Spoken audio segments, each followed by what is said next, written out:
Now let's talk about document IDs a bit more and how you can go about making them useful and unique. This is actually a very large discussion which we'll only introduce in this particular lesson, but it should be helpful. So first, how do you go about choosing a document ID in the first place? Well, because it's not enforced by Couchbase. You have the opportunity to express a fundamental aspect of your application in this choice. So the document IDs, the keys, as far as Couchbase are concerned, can be any value up to 256 bytes. It simply needs to be unique within its bucket. So you could be predictable about it. You could use keys that are some pattern combination of name, email, IP address, or any other values that somehow relate to the entity being created. It could also be unpredictable. You could use GUIDs, UUIDs, etc. Although it's worth stopping to consider that if you need to know the key in order to get the document, having a consistent way to figure out the document ID is probably a good idea. Now, you could also embed typology information. That could be useful for an application as well. It's what we're modeling in this particular set of labs, where we take the type customer and precede it simply by convention with 2 colons, followed by some predictable value. In this case, first initial, last name, and then an arbitrary number.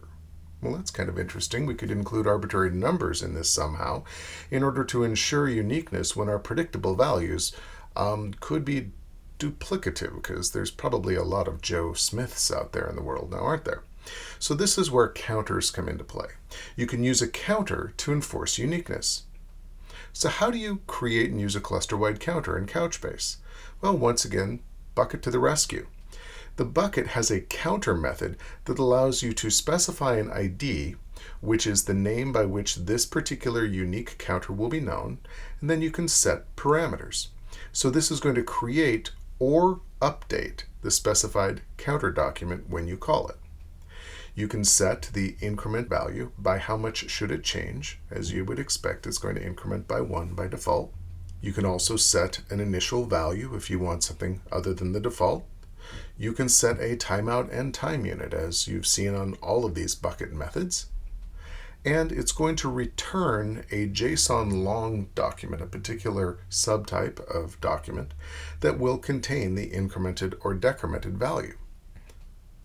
In code, could look like this. You could implement a method getNextID that's going to determine what particular document to access based on a pattern that you've baked into the application. In this case, we're taking the particular local domain type, getting its name, lowercasing it, and using that as part of creating or updating a particular named ID. The convention being used here is counter : and then the type name. So you would see a document would be created or updated in the bucket, counter : customer in the case of a customer type.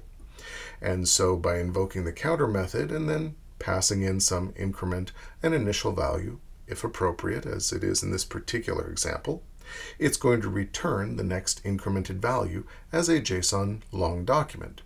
Then I could return that value. In our case, again, we're returning it, this time with the type name with the double colons appended, followed by the content of this document converted to string for the sake of concatenation here, which would give us back, for example, the customer : followed by an incremented value, as you see below on screen, customer : 100, 101, etc.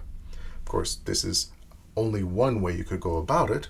Creativity is endless with programming, but at least it's an interesting example to consider as you determine how you're going to do this yourself.